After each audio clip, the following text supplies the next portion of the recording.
My own sister texted me, "Don't come to Mom's retirement party. She doesn't want you there." No call, no explanation, just a sentence dropped into my night like I didn't exist.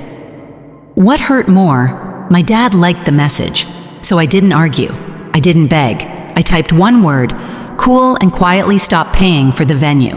7 days later, the celebration they'd planned without me started to fall apart. My phone lit up for hours, names stacking on the screen. And trust me, that was only the first consequence. Before I tell you how this ended, hit like and comment where you're listening from. If you've ever been erased by your own family, I want to hear from you. I'm Olivia. I was 34 when I finally understood how replaceable I was to the people who raised me. On paper, my family looked fine. The kind neighbors waved at. The kind that posted smiling photos every holiday. If you walked into my parents' house, you'd see framed memories lining the hallway, birthdays, graduations, vacations that looked effortless in hindsight. What you wouldn't see was how those moments were built, or who carried them. That was usually me. I worked a stable job that required organization, patience, and problem solving. Somewhere along the way, those skills quietly transferred from my career into my family. I became the one who booked things, paid things, smoothed things over. I didn't announce it. I didn't keep score. I just did it because someone had to. My mother liked things done properly. My father liked things peaceful. And my younger sister, well, she liked being celebrated. She was the loud one, the charming one, the one whose mistakes were always explained away as stress or passion or someone else's fault. Growing up, if something broke, I was asked why I wasn't more careful. If she broke it, we laughed and moved on. That dynamic never really changed. It just grew better dressed. When my mom announced she was retiring, everyone talked about how special it was. Decades of work, a milestone, a moment she deserved to enjoy. My sister talked about how big it should be. My dad talked about keeping things simple. And somehow, without a meeting or a plan, the responsibility landed in my lap. I didn't mind at first. I found a venue that felt warm, not flashy. I coordinated catering. My mom actually liked not just what looked good in photos. I handled the payments quietly the way I always did. Bills were just numbers to me, problems with solutions. I didn't expect a thank you. I never really had. What I did expect was to be there. There was a photo I kept thinking about while I planned everything. It was old, slightly faded. My mom and me in the kitchen when I was little. She was laughing mid-spin, apron crooked. I was holding onto her hands, off balance, smiling like nothing could go wrong. I held on to that image more than I realized. Maybe part of me thought this party was a way back to that version of us. The night my sister texted me all of that cracked. Not shattered, cracked. Because when someone tells you not to come to a celebration, you built it. Forces a question you've been avoiding your whole life. Was I family? Or was I just useful? That question stayed with me long after I set my phone down, and it followed me straight into the days that came next. The message came late, the kind of hour where nothing good ever arrives. I was at home, shoes kicked off near the door, the room lit by a single lamp I'd forgotten to turn off. My phone buzzed once on the coffee table. I didn't rush to it. I never did anymore. Most nights, it was just noise group chats. I muted reminders I already knew by heart. Then I saw my sister's name. The text was short. No greeting. No softening the blow. "Don't come to Mom's retirement party. She doesn't want you there." I stared at the screen longer than I want to admit, long enough for my brain to search for context that wasn't there. A joke. A misunderstanding. Anything that made it make sense. My sister had always spoken bluntly, but this wasn't blunt. It was surgical. Before I could respond, another line appeared. Dad liked the message. That tiny detail hit harder than the words themselves. My father had always claimed neutrality. He believed staying quiet was the same as staying kind. Growing up, he'd sit at the end of the table while arguments unfolded, nodding occasionally, offering nothing that might disturb the balance. I used to think that meant he was fair. Now I understood it meant he was comfortable letting other people take the damage. I set the phone down. My chest felt tight, not with panic, but with something colder, the kind of clarity that arrives when denial finally gives up. I didn't cry. I didn't pace. I didn't draft a paragraph defending myself. I typed one word, cool. That was it. Then I opened my laptop. The venue confirmation email was still open from earlier that day. I'd been checking details, making sure everything was set. Without hesitation, I started undoing what I'd built, one cancellation at a time. Each click was quiet, clean, the kind of efficiency I was known for. The payments didn't fight back. The bills didn't argue. They just disappeared one by one like they'd never belonged there in the first place. What surprised me most was how calm I felt. The next morning, I waited for something, an apology, a call, even an awkward explanation. None came. The silence stretched through the day and into the next. It was the kind of silence that answers questions without saying a word. They weren't confused. They weren't conflicted. They were simply assuming I'd fall back into place.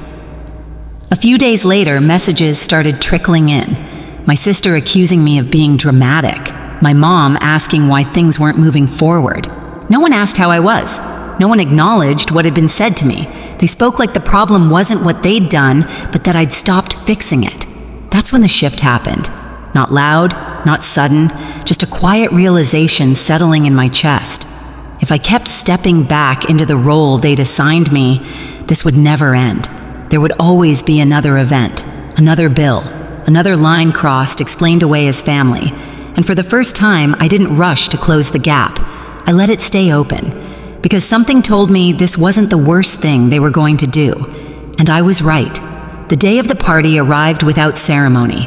I woke up early out of habit, my body still wired to solve problems that were no longer mine. For a moment, I reached for my phone, then stopped. There was nothing I needed to check. No schedules to confirm, no last-minute fixes to make. Instead of driving toward my parents' house, I went in the opposite direction. I spent the morning in a quiet corner of the city, somewhere neutral, where no one knew my family name. The air felt lighter there, like I was borrowing a life that didn't expect anything from me. My phone stayed face down on the table beside me. I didn't need to look to know what was happening. I could picture it clearly. People arriving confused, my sister scrambling, my mom smiling too hard, pretending this was exactly how she wanted it. The kind of chaos that only shows up when the person who holds everything together quietly steps away. Mid-afternoon, a message came through from a cousin. No commentary, just a photo. The celebration had been moved to the garage. Folding chairs lined up unevenly. A banner drooped against the wall, the letters curling at the edges like they'd given up halfway through.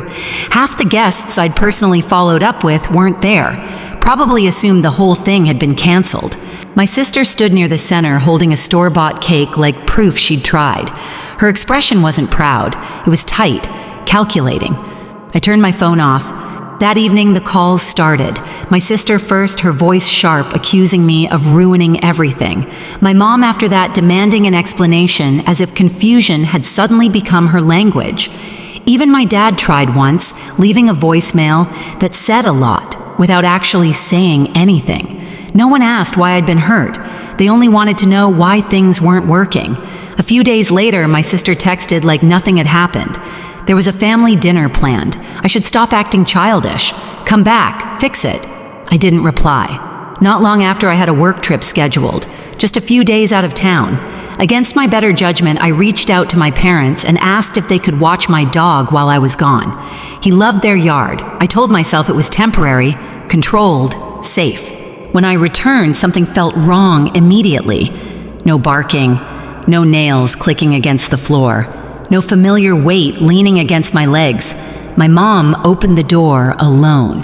She wouldn't meet my eyes. "He's gone," she said. For a second, I thought she meant he'd run off, that there'd been an accident. My chest tightened. Then she added casually, "Your sister took care of it." The words didn't land right. Took care of it? How? She sighed, already irritated. She found him a new home. Someone who needed him more. That was the moment everything shifted. This wasn't about a party anymore. This wasn't about hurt feelings or misunderstandings. They hadn't just erased me. They'd crossed a line they couldn't walk back. And for the first time, I wasn't thinking about how to keep the peace. I was thinking about how to protect myself. I didn't raise my voice when my mom said it. She found him a new home. The sentence floated in the space between us like it was normal, like it didn't rearrange something fundamental inside my chest. I asked one question. My voice sounded unfamiliar to my own ears, too steady. Did you give her permission? My mom crossed her arms, already defensive. You were away. She handled it. We didn't think you'd mind once you calmed down. Once I calmed down. That phrase had followed me my entire life. It was always used right after someone hurt me, as if my reaction was the real problem, not the act itself. I walked past her into the house, slowly, deliberately. I wasn't there to argue. I was there to understand exactly how far they'd gone. My sister's things were still everywhere. Shoes by the door, a jacket tossed over a chair, proof she moved through this house with complete ownership, like it belonged to her. I found my dad in the backyard. He was trimming hedges, headphones on, pretending the world couldn't reach him if he stayed busy enough. I took them off for him. Did you know I asked? He didn't answer right away. He just stared at the grass like the right response might grow out of it. She said it was temporary, he finally muttered, that it would be better for everyone. Everyone except me. I left without another word. In my car, I sat there longer than necessary, hands on the steering wheel, breathing through something that felt like grief, mixed with rage. But underneath it all was clarity, sharp, unforgiving. They had taken something that was mine, not emotionally, legally, and they had done it because they were certain I wouldn't fight back. They were wrong. That night, I didn't call my sister. I didn't show up at her place. I didn't send messages demanding explanations. I gathered proof. Adoption paperwork, vet records, registration information, payments I'd made over the years. Everything with my name on it. Everything that showed I wasn't just emotionally attached, I was the owner. The next morning, I made one call, not to family. To someone whose job wasn't to keep the peace, but to uphold the rules everyone else assumed didn't apply inside a family. I explained the situation calmly. No dramatics, just facts. My dog was sold without my consent while I was out of town. There was a pause on the line, then a simple response. That's not a family issue. That's a legal one. Hearing that felt like oxygen. By the afternoon, things moved quickly. When officers arrived at my parents' house, my mom looked genuinely shocked, like she couldn't believe I'd involved outsiders. My dad hovered behind her, silent as ever. My sister wasn't there yet. They tried to explain before anyone asked them to. She's overreacting. It was a misunderstanding. We were just trying to help. The officers listened politely, then turned to me. I handed over the documents, one by one. They read, nodded, asked clarifying questions. Professional, detached, exactly what I needed. Who sold the dog, one of them asked.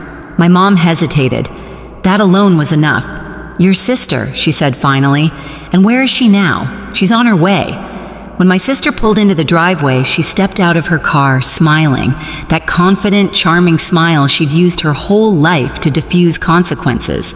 Then she saw the uniforms. Her smile faltered. What's going on? She asked, eyes flicking between us. One of the officers spoke calmly.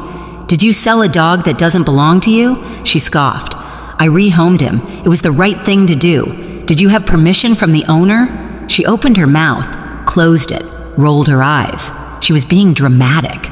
I knew she'd get over it. That was the moment. Not when the officer explained the situation, not when the paperwork came out, but when my sister realized her usual confidence wasn't working. They placed her in handcuffs. My mom screamed. My dad shouted that this was unnecessary, that we could talk about it, that this was family. The officer didn't even look at them. Family doesn't give you the right to sell someone else's property, he said. I didn't feel triumph. I didn't feel revenge. I felt still. At the station, everything became quieter, more procedural, less emotional. I sat in a plastic chair, hands folded, answering questions I'd already prepared myself for. They told me how much my sister had sold him for, a small amount, like he was nothing more than an object to be moved for convenience. They asked if I wanted to press charges. I asked for the night. That evening, my phone filled with messages I didn't read, voicemails I didn't open. I went home to an apartment that felt too quiet without the familiar sound of paws on the floor. I slept badly. The next morning, I got the call. They'd found him. When I walked into the station, he recognized me immediately. He ran toward me so hard, his whole body shook. I dropped to my knees and wrapped my arms around him, breathing in that familiar scent, grounding myself in something real. I pressed charges. That part surprised my parents the most. They thought getting him back would be enough, that I'd take the win and smooth things over like I always had. But this wasn't about punishment. It was about a line. My sister paid restitution through legal channels. There were no apologies, just bitterness, just blame. That night, my mom left a voicemail. She started calm, then angry, then desperate. She said if I didn't drop everything I was choosing to walk away from the family, I deleted it. Because for the first time, that wasn't a threat. It was a confirmation. They had built a family that only worked if I stayed silent, and I was done being quiet. The house felt different after that. Quieter, but not empty. He slept pressed against my leg the first night back like he needed to make sure I was real. I didn't move until morning. I let the stillness settle into my bones, replacing the constant tension I'd carried for years. The legal part wrapped up without drama. Restitution went through the proper channels. No heartfelt conversations followed. No apologies showed up late and trembling. Just distance, clean and unmistakable. I changed the locks, updated my emergency contacts, removed names that had been there by default, not by trust. It felt strange how simple it was, how long I'd delayed something so necessary. My parents didn't come by. My sister didn't reach out. The silence this time felt different. It wasn't punishment. It was the natural consequence of boundaries finally holding. I kept working. I cooked dinners I actually enjoyed. I took longer walks. I stopped bracing myself for the next demand. Some nights I thought about the party, about the message, about how easily they'd erased me. And then I'd look down and feel the warm weight at my side and remember why I stopped letting them. Peace I learned isn't loud. It just stays. For a long time, I thought love meant enduring whatever your family handed you. Now I know better. If being hurt is the price of belonging, it isn't love, it's control. And choosing yourself doesn't make you cruel. It makes you honest. If this story sounds familiar, you're not alone. Share your thoughts in the comments. Tell me where you're listening from, and hit subscribe for more real stories about boundaries, betrayal, and quiet justice.